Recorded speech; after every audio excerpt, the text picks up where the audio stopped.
suliranin, lahat ay aking kakayanin, pagkat ikaw ay kapiling. Subukin man ng panahon, mananatili sa'yo, Panginoon.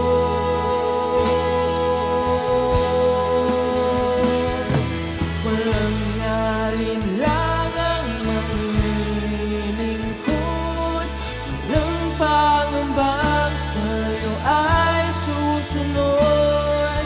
Hindi susuko at hindi ito, patuloy lamang sa iyo,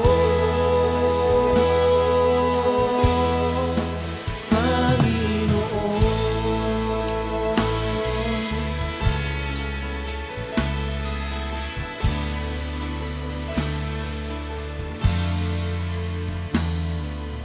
Ikaw ang aking paglilingkuran, kahit saan dalhin.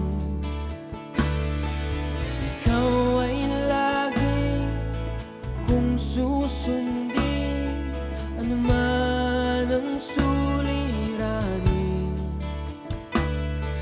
lahat ay aking kakayanin, pagkat ikaw ay kapiling. Subukin man ng panahon, mananatili sa'yo, Panginoon.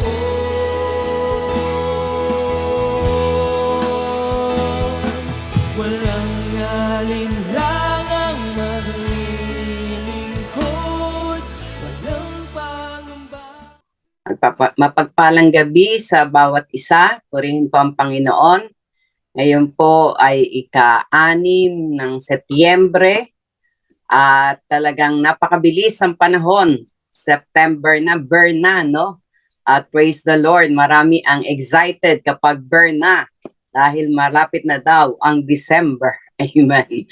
Praise God. Bago po tayo dumako sa ating pagbubulay-bulay ngayong gabing ito, purihin ang ating Panginoon. Nais ko lamang batiin ang ating mga kamanggagawa, no? Ang ating pong mga pastor sa iba't ibang lugar na kung saan ay buong katapatan, buong katyagaan, at buong pagmamahal at pag-ibig na ginagampanan ang kanilang pagkakatawag at pagkakapili sa kanila, no, sa mga lugar na kung saan sila ay naitalaga.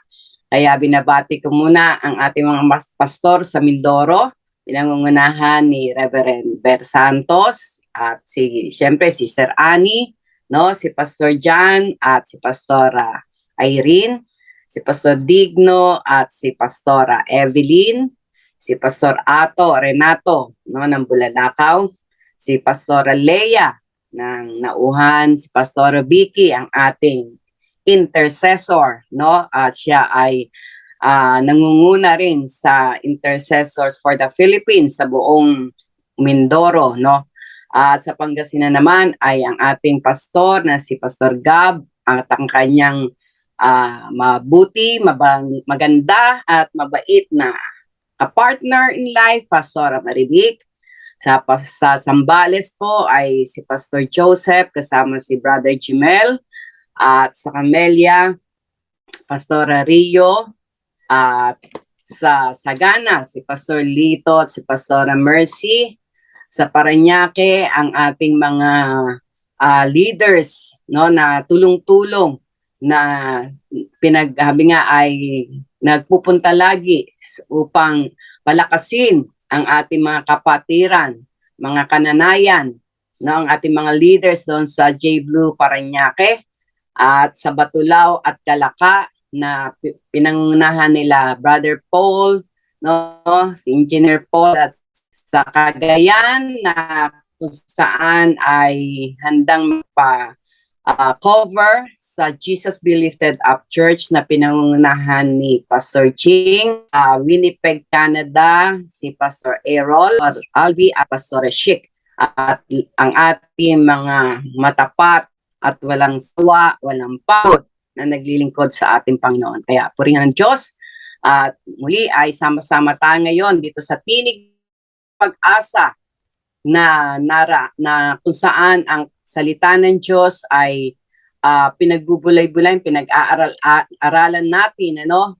At makikita natin na ang bawat tema na inilalagay ng Diyos sa puso ni Bishop ay maraming kapahayagan na naibibigay sa pamagitan ng ating mga pastor na ia-assign, no? Kaya sa gabi pong ito, purihin po ang Panginoon sa pagkakataon na makapagbahagi sa inyo ng kapahayagan na ibinigay po ng Diyos sa akin sa tema na inilagay ng Diyos sa puso ni Bishop about running the race with endurance. At ang theme verse po natin sa buwan na ito na Setyembre ay matatagpuan natin sa Aklat ng Hebreo, Kapitulo 12, no?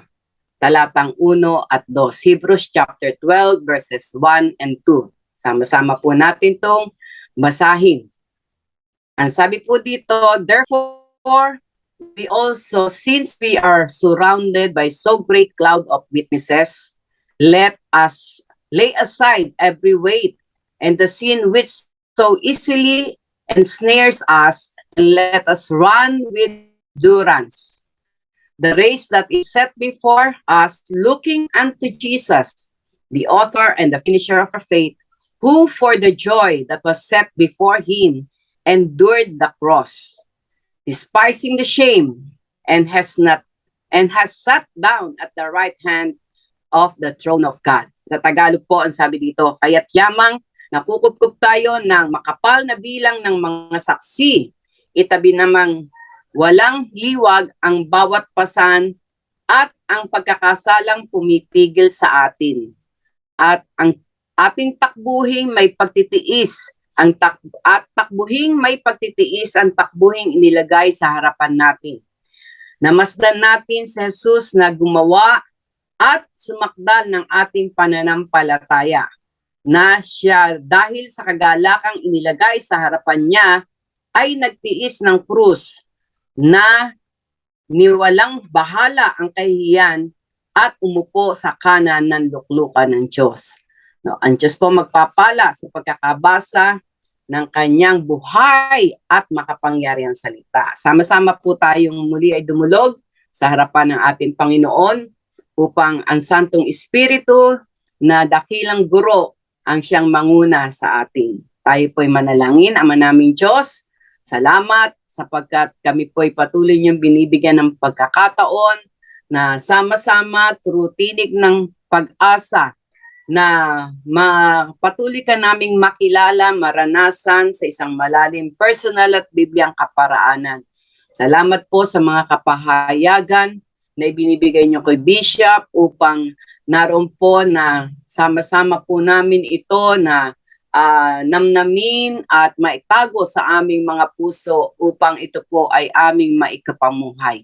Lord, tulungan niyo po kami, bigyan niyo kami ng talino, karunungan, at Santong Espiritu. Kayo lamang po ang aming inaasahan na magiging tagapagturo namin, magpapahayag ng kalaliman ng inyong salita. Salamat ng marami. Inaangkin namin ang inyong pagsama sa gabi pong ito. At ang akin pong mga kamanggagawa na ngayon ay nakakaisa ko sa pag-aaral na ito. Salamat sapagkat ang inyong pangako na kung saan may 2 o 3 na nagkakatipon sa inyong pangalan, kayo na sa kalagitnaan. Hayaan niyo po na ang presensya niyo ang aming pong maranasan habang ang salita nyo ay aming pinagbubulay-bulayan. Marami pong salamat. Sa pangalan ng Panginoong Hesus, kayo lamang ang maitaas at madakila. In Jesus' name, Amen. Praise God. Purihin po ang ating Panginoon. Run the race with endurance, no? Run with endurance. Napakahalaga po ng topic na ito dahil talagang sa kapanahunan po natin, sa mga nangyayari sa kapaligiran, kailangan ng endurance, no? Na sabi nga na upang tayo ay makapagpatuloy at hanggang finish line ay makarating tayo na hindi lamang basta natapos natin ang takbuhin, kundi alam natin na tayo ay may reward na matatanggap. Amen. Praise the Lord, no?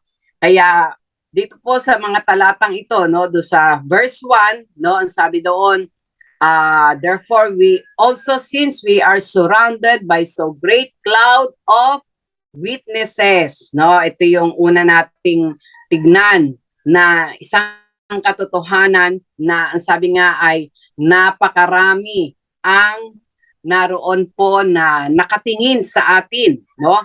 Sabi nga yung witnesses na kung saan ay naroon po na sabi nga sumasaksi, no, nanonood sa ating pagtakbo na ito na ating pong ginagawa sa buhay na ito. Ang unang-unang mga witnesses natin, no, ang witnesses natin ay syempre ang Diyos Ama, ang Diyos Anak at ang Santong Espiritu, no? Sila po ay nakatingin sa atin. Sabi nga, the eyes of the Lord runs to and fro throughout the whole earth, no? Kaya lahat talaga ay tinitingnan niya, no? Kilala niyang lahat, no? At naroon na tinitingnan niya, no? At ang sabi pa nga, naroon na, sabi nga, tinitingnan niya yung strong in behalf of those who na sabi nga nagtitiwala sa kanya, no? Nagpapatuloy sa pakikibaka sa mundong ito. Hindi lamang ang God the Father, God the Son, and God the Holy Spirit ang witnesses natin. Nariyan din ang mga anghel, no? Ang mga anghel na patuloy na naghihintay upang tayo ay i-minister na sa pagtakbo natin ito, pag nangangailangan, ay handa lagi na tayo saklolohan sa utos ng Diyos Ama, no?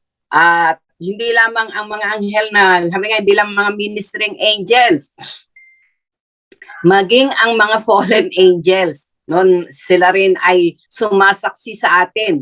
Tinitignan nila, no, na totoo kaya itong mga ito, magpapatuloy kaya ito, no? Talagang inaabangan nila yung ating mga kahinaan para muli tayong pabagsakin, no? At hindi lamang yon, maging ang ating pamilya nakatingin sa atin, ang ating mga, sabi nga ay churchmates, no? Ang ating sa community, kung tayo ay mga estudyante, ang ating mga kaklase, ang ating mga guro, no? Sabi nga, so cloud, no? So great cloud of witnesses, napakarami talaga. Kaya maging aware tayo, no, na sabi nga ay it's time to be serious in our walk of faith, no? Kailangan daw talaga maging seryoso tayo sa paglakad natin sa pananampalataya. We must run with endurance, no? Kailangan daw tayong tumakbo ng mayroong, sabi nga, pagtitiis. Mamaya makikita natin ano bang ibig sabihin ng endurance, no? At alam niyo po ba na tayo ay nasa takbuhan? At sa takbuhan pong ito, hindi lamang parang katulad nung ano, no, yung nasa gymnasium o nasa isang lugar na sabi nga, hindi ka maiinitan man lang, no? Hindi po. We are running in a race na kung saan maraming obstacle. Kaya yung tinatawag na obstacle race. Nakakita na po ba kayo nung obstacle race na yon, na kung saan ay bago ka makarating doon sa pinakalugar na dapat mong puntahan ay maraming obstacle na dapat na pagdaanan, no? Meron yung lulusot ka doon sa parang sabi nga ay bilog o ikaw lang talaga na kailangan ano mo yung katawan mo doon, no? At minsan naman merong mga putik na kailangan mong naroon na gumapang, no? Gumapang doon sa putikan na yon para madaanan mo o malagpasan mo yung isang season na yon. Or kaya minsan naman meron naman dapat na akyatin, no? Nakikita niyo yun, na akyat nila, may mga net na inaakyat, tapos tatalon, no? mayroon ding mga obstacle race na minsan nakikita ko sa TV na talagang ang hirap ng mga pinagdadaanan, pero dahil ang mga lumalaban o ang mga kasali ay talagang merong endurance, kahit na ano pang mangyari, minsan bumabagsak sila, minsan naroon na nag-fail yung kanilang ginagawa, pero tayo pa rin sila, no? Takbo pa rin sila, no? Hanggang sa makarating sila doon sa sabi nga ay hangganan o doon sa lugar na kung saan ay matatanggap nila yung gantimpala. Gayon din po sa atin, no? Gayon din po sa atin. Marami tayong mga obstacle na kailangan ay pagdaanan, no? Parang estudyante rin, no? Sa paaralan, hindi kumot ka ay makakapasa ka na. Kailangan mong dumaan sa mga test, no? Sa mga quizzes, sa mga recitation. Kasi doon makikita na natututo ka o meron kang natututunan. Hindi yung parang papasa ka lang dahil kumpleto attendance mo. Ngayon pala, natutulog ka lang, no? Hindi po.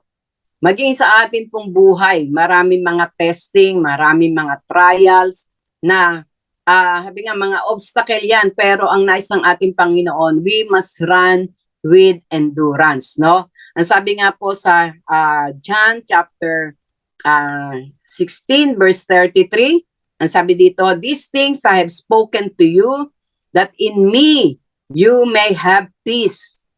In this world, you have tribulation." No? Meron mga tribulation, may mga problems, no? May mga obstacles. Pero ang sabi dito, "But be of good cheer. I have overcome the world." No? Sabi ng ating Panginoong Hesus. Kaya dito makikita natin na kapag tayo ay tumatakbo ng mayroong endurance, no? Na may pagtitiis, makikita natin na sabi nga ay kung paano ang ating Panginoon ay nagtagumpay, magiging matagumpay din ang bawat isa sa atin, no? Tingnan natin, no? Ang sabi nga, what's the meaning? Ano bang ibig sabihin ng endurance? Ang sabi dito, the ability to withstand hardship. Ito daw, endurance pala, ito yung ability, no? Na matatayuan mo, no? O naroon mapapagtagumpayan mo ang mga kahirapan, ang mga sabi nga ay mga hirap na pagdaraanan mo, hardship or adversary. Ito rin daw yung the ability to sustain or prolong stressful effort, no? Ito yung ability na mapapalawig mo ang iyong sabi nga ay strength na sabi nga para magawa mo o matapos mo, no? Nang may katagumpayan yung pinagagawa sa iyo, no? Higit sa lahat, tayong lahat ay meron takbuhin na ginagampanan, no? O gagampanan. Hindi tayo pinanganak ng basta na lamang, may divine purpose tayo at yun yung ating takbuhin na kailangan ay mapagtagumpayan natin. At mapapagtagumpayan lamang natin yan kung tayo ay tatakbo with endurance, no? Kaya ang sabi nga ay una, kailangan sabi nga ilagay natin sa ating puso't isipan, may nakatingin sa atin. Sa ayaw, sa gusto natin, may nakatingin, may nagmamasid sa atin. Napakarami, sabi nga, so great cloud of witnesses, no? Kaya purihin ang ating Panginoon. Gusto ko lang i-share sa inyo, no, yung other word of endurance. Ano ba yung mga ibang salita na ang katumbas ay endurance, no? Ito yung tinatawag na stamina, sa Tagalog yung tibay, no? Yung tibay ng ating pananampalataya, tibay ng ating katawan, no? Tibay ng ating, sabi nga, tibay ng dibdib, na anuman yung pinagdadaanan ay naroon na sabi nga ay napapagtagumpayan. Ito rin ay tinatawag na staying power, no? Ability to maintain an activity or commitment, no? Naroon daw talagang hindi ka susuko, hindi ka hihinto, no? Dahil yung commitment mo ay naroon, kaya you can stay, no? You have that endurance, no? Kasi may staying power ka. Hindi ka hihinto, hindi ka susuko. At ito rin daw ay, sabi nga, ayun, staying power, ability to maintain an activity or commitment despite of fatigue or difficulty, no? At ito rin ay katulad din ng salitang fortitude. Ano ibig sabihin ba ng fortitude? Lakas, katatagan ng loob. Yan. Isa pa, ito ring endurance, ang ibig sabihin ay parang katulad din ng salitang perseverance, no? Ano ibig sabihin ng perseverance? Pagtitiyaga, no? Sigasig. Yun yung synonyms, no, ng endurance, no? Ikaw ay may pagtitiyaga, ikaw ay may sigasig, no? Purihin ng Panginoon, katulad nga ni Brother Jimel, ng ating Sambales, kahit nag-iisa siya, nandoon dahil nandun yung commitment niya, kahit nag-iisa siya, bumabalik siya ng Sambales, no? At ngayon nga, nandun siya. Si Pastor Joseph ay nandito muna sa kanyang pamilya, pero sa Friday po, babalik na uli siya sa Sambales, no? Isa pa na sa salita na ang ibig sabihin ay endurance, no? Another word of endurance, ito ay sinasabing persistence. Ano yon? Pagpupursige, no? Pagpupursige. Ano pa? Tenacity. Tenacity, ang ibig sabihin ay tiyaga, no? Talagang ito yung mga characteristics talaga ng endurance, no? Tiyaga. At ito ring another word of endurance ay tirelessness. Hindi ka napapagod, no? Hindi ka madaling mapagod. At walang kapaguran, walang kapaguran sa paggawa, no, ng kalooban ng Panginoon, walang kapaguran na gawin ang kalooban ng Panginoon. Katulad nga ng tema natin last month of August, no, feel free to fulfill the ministry that God has entrusted unto us. Kailangan may endurance yun, no, so that we can fulfill the ministry that God has entrusted unto us. Ibig sabihin, kapag may endurance ka, wala kang kapaguran, no? At nandun din yung resoluteness, no? Isang word daw na ang ibig din sabihin ay endurance, resoluteness, no? Katatagan. At ang huli, determination, pagpapasya o matibay na pagpapasya. Talagang determinado ka. Ano man ang mangyari, determinado ka. Ito po yung mga salita na kung saan ay nagpapakita o nagpapahayag ng salitang endurance, no? Kaya napakahalaga na ang sabi nga ay naroon po na una ay ilagay natin sa ating puso't isipan na sa takbuhin natin ito, marami ang nakatingin sa atin.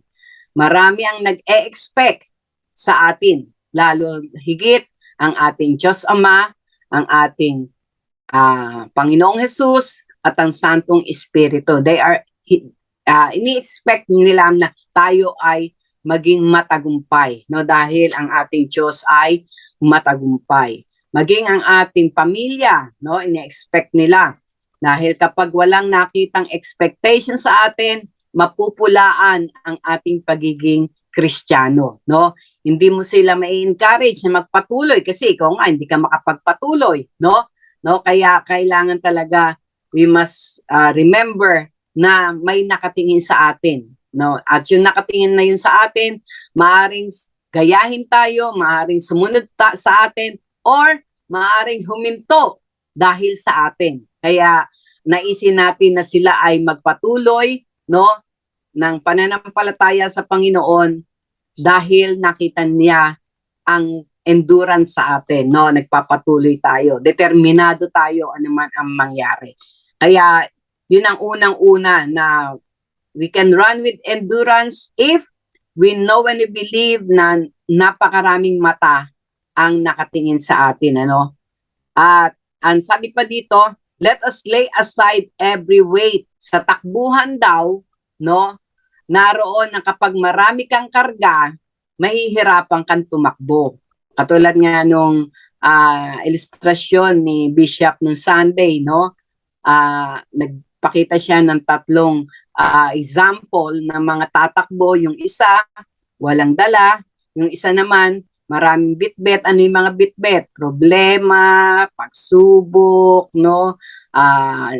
Yung kumbaga no, mga pride, no? Yung isa naman ang kanyang dala-dala ay kasalanan, no? Kaya kung titingnan natin sa pagtakbo nila, talagang mauuna yung walang bitbit. Kaya ang sabi nga dito no sa verse 1, let us lay aside every weight and the sin which so easily ensnare us. No?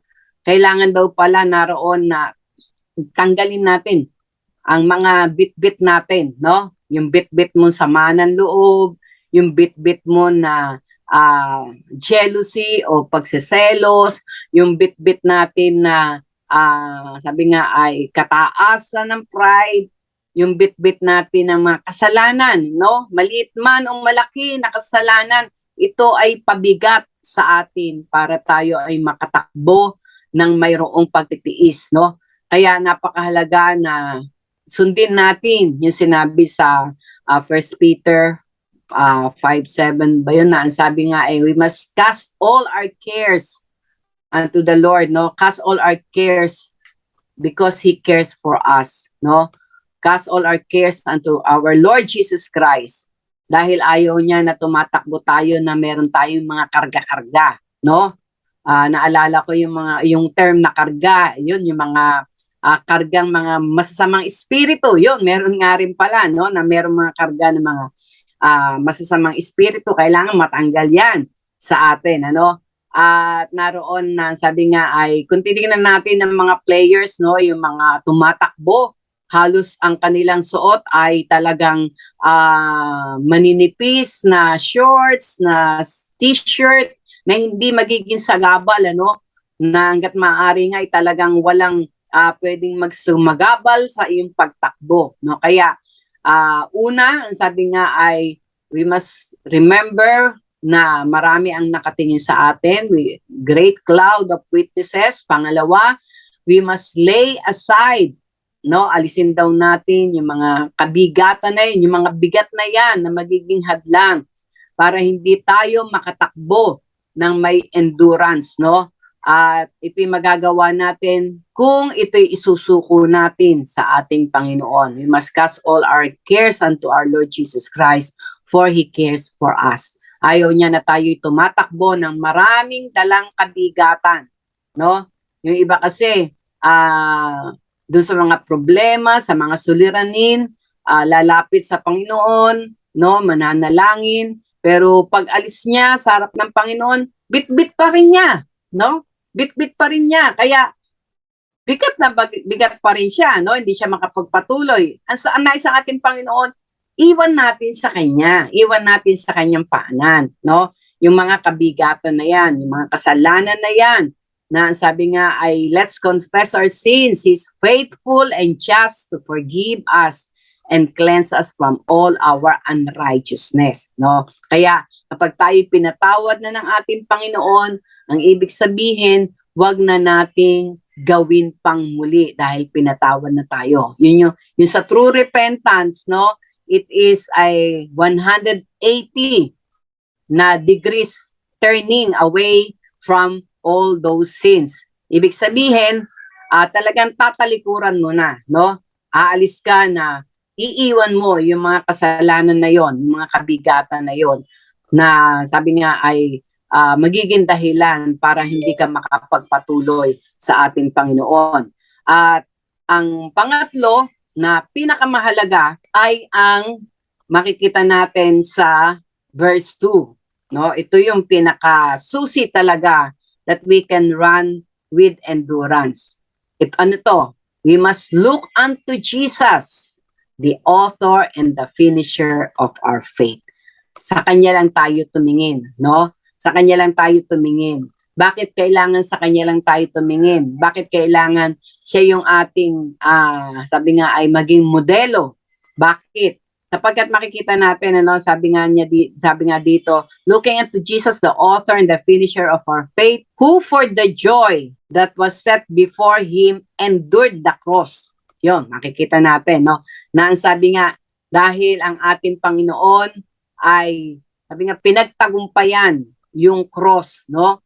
Makita naman natin ano ba yung pinagdaanan niya bago siya na nabayubay dun sa krus ng Kalbaryo. Grabing hirap, grabing sakit, no? Ang sabi nga despising the shame, maraming kahihiyan ang kanyang naroon na natanggap, no? Nandun na sampalin siya, nandoon na sabi nga ay duran siya, lagyan siya ng koronang tinik, no? Nandun na, sabi nga, maraming mga bagay ang kanyang pinagdaanan. Pero dahil ang inilagay niya, ang isinet ng ating Panginoong Hesus sa kanyang harapan ay yung kagalakan na gampanan ang kanyang purpose talaga, no? Na tayo ay iligtas sa kamatayan, makikita natin, no? That joy, yung kagalakan na yun ang nagbigay sa kanya ng kalakasan para magpatuloy, no? Para talagang masabi niya doon sa Garden of Gethsemane, Father, let not my will, but your will be done, no? Kaya napakahalaga na focus tayo sa ating Panginoon. Naalala ko nung kami ay bago dalhin dito sa Bacoor, no? Sabi nga po, si Bishop, ang provincial pastor, no, sa lugar ng Oriental Mindoro, halos lahat ng towns, no, ang hindi na lang yata naroon na na-reach noon ay ang Mansalay at Bulalakaw, no. Talagang lahat ng towns ay may gawain, may mga churches, may mga pastor na pinangungunahan niya.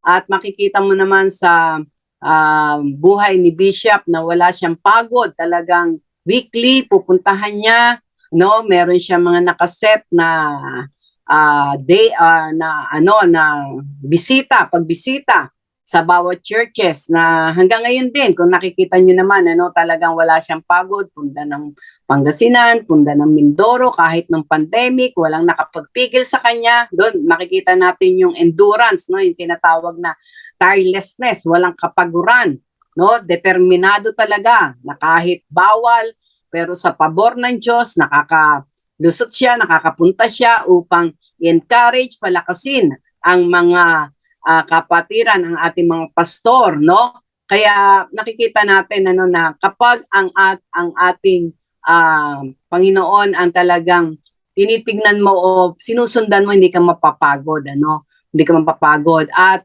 nung kami nga ay nandoon pa sa Mindoro noon, at sabi nga pinangungunahan ang gawain sa buong Oriental Mindoro, no, ay dumating sa punto na magkakaroon ng shifting o pagbabago, another season of our life na nagbigay naman ang Diyos sa amin ng salita na we will do new thing, no?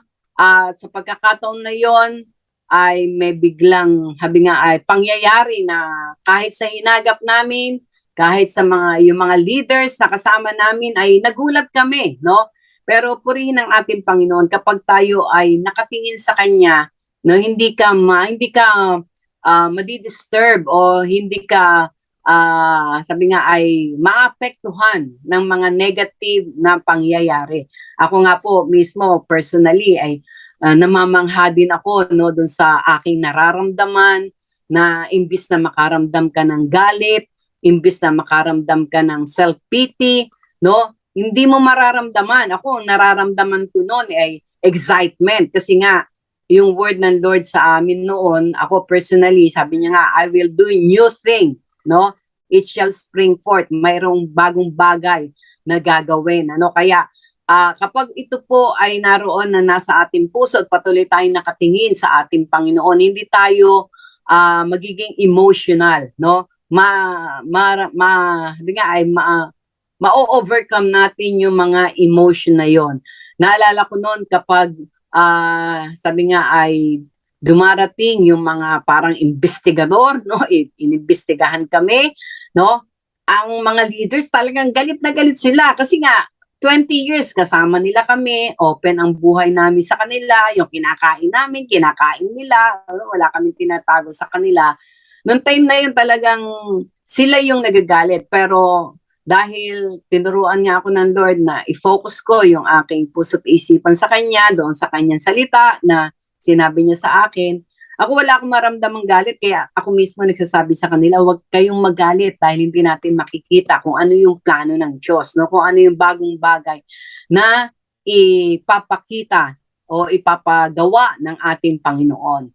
At minsan merong isang leader na lumapit sa akin na, kasi sabi ko rin sa kanila na walang pupunta ng Bulacan para ipagtanggol kami. Sabi ko, dahil alam ng Diyos lahat yung ginawa natin, no? Dahil sabi nga, in everything we do it all for the glory of God. Kaya, whether we're eating or drinking, we must do it all para sa ating Panginoon, no? At hindi sa tao, no? Kaya, sabi ko sa kanila, ay hindi kailangan ipagtanggol kami, no? Kung kami merong pagkukulang, so be it, at para makita na rin namin, no? Makita rin namin ang aming mga pagkukulang. At nung siya ay lumapit sa akin,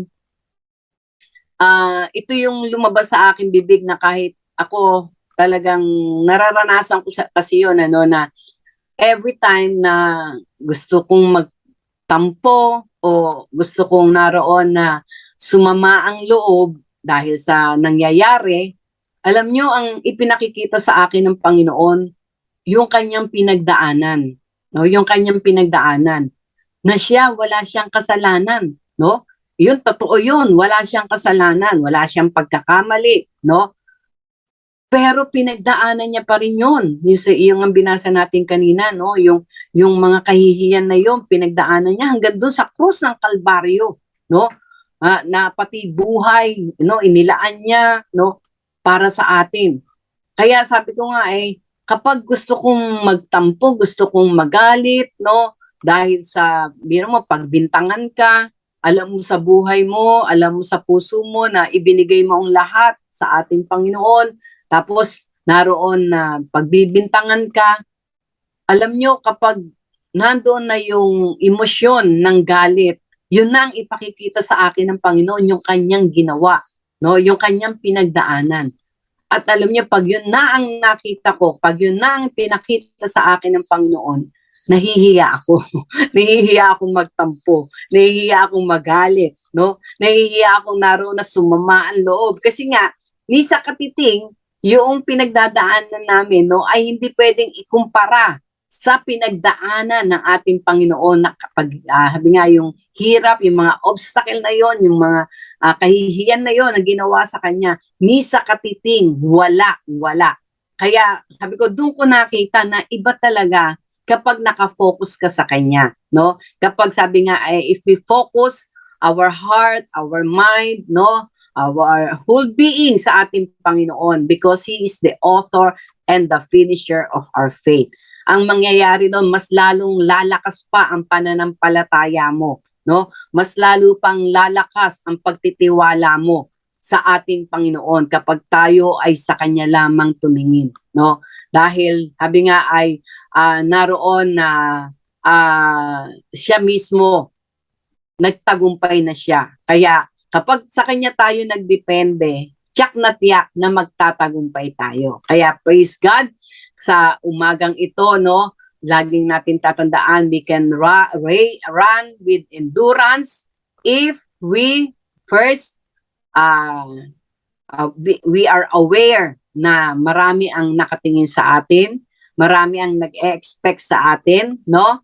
Pangalawa, naroon na inaalis natin yung mga kabigatan, yung mga problema, mga suliranin, no? Huwag tayong masyadong maging negative, huwag tayong masyadong maging emotional, no? Tingnan natin. Kasi alam nyo, in every season na pagdadaanan natin, merong mga changes, no? May mga changes yan na naroon na kailangan mong pagdaanan, na minsan nasa comfort zone ka na pala, tatanggalin ka ni Lord doon sa comfort zone na yon. Kasi kapag nasa comfort zone ka na, naroon na yung hindi ka na talagang hahawak sa kanya ng matindi, no? Hindi ka na naroon na magtitiwala sa kanya, parang sanay na sanay ka na, yun na yung routinary mo, yun na yung ginagawa mo. Pero pag tinanggal ka ng Lord doon sa comfort zone na yon, at para bang kakapaka-paka, yun yung pagkakataon na talagang hahawa ka sa kanya, magtitiwala ka sa kanya, magtatanong ka sa kanya lagi, no? Yung sinabi doon sa Proverbs 3:5 and 6 na, in all your ways, you will acknowledge Him and He will direct your path, no? Kaya, naroon na, sabi nga yun ang nais ng ating Panginoon, na magtiwala tayo sa Kanya, alisin natin yung mga makakabigat sa atin para hindi natin matakbuhan yung race na yon na inilaan niya sa atin. Although may mga obstacle, katulad ng sinabi nga sa John 16:33, in this world you shall have tribulation, but be of good cheer. No? Yun ang sabi pa ng Panginoon. Matuwa ka, magalak ka. Ako, naranasan ko yun habang naroon nga na nandun kami dun sa transition na yon, dun sa problema na yon, no? Ay talagang sabi ko, Lord, bakit ganito nararamdaman ko? Bakit na-excite ako? No? Bakit na-excite ako at natuto kong i-turn ang mga negative into positive, no? Kaya makikita nyo kakaiba, no? At naroon din po na sabi nga ay makakapagpatuloy ka at makikita mo ang sarili mo na ito pala yung gusto ng ating Panginoon, no? Kaya lalo kang magkakaroon ng kagalakan sa iyong puso. And remember, the joy of the Lord is our strength. Amen? Kaya sa umaga pong ito, yung po ang nais ng ating Panginoon, let's run with endurance, no?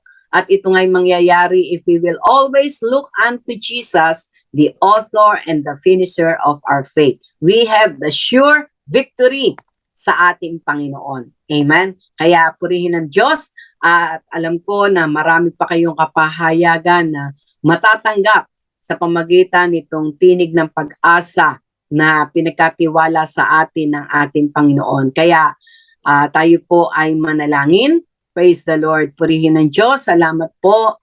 Dakilang Ama, sa inyong salita, Lord, sa pagpapaunawa niyo sa amin that we must run the race with endurance, O God, and we know that endurance, Lord, ay nanggagaling lamang sa inyo.